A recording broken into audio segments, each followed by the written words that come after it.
Brother আপনাদের সাথে আছি।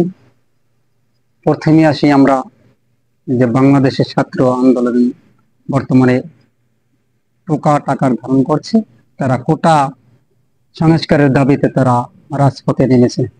এদিকে চট্টগ্রাম বিশ্ববিদ্যালয়ে পুলিশ এবং ছাত্রদের মধ্যে সংঘর্ষ বাধে, এতে প্রায় শতাধিক ছাত্র আহত হয়েছে এবং প্রায় 2-3 জন ছাত্র এই সংঘর্ষে মারা গিয়েছে চিকিৎসা অবস্থায়।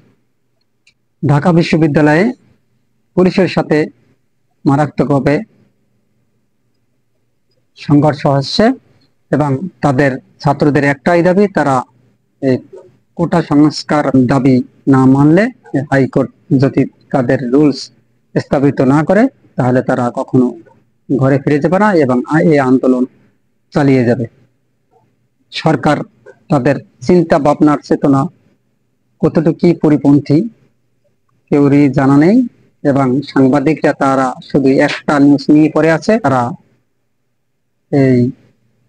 তাদের একটাই দাবি, তারা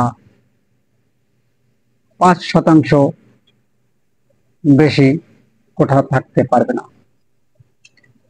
আমাদের মতে ছাত্রদের যে আন্দোলন এটা তারা ঠিকই আছে, কারণ এদিকে যদি 5%-এর বেশি কোটার দেওয়া হয় তাহলে মেধাশূন্য হয়ে পড়বে দেশ এবং দেশে অরাজকতা দেখা দিতে পারে এবং দেশে দুর্নীতি অবশ্যই ছড়িয়ে পড়বে।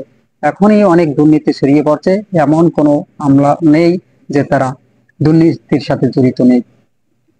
একদম সরকার দলীয় রাজনীতিবিদ হতে এবং সরকারি যত কর্মজীবী আছে দু একজন বাকি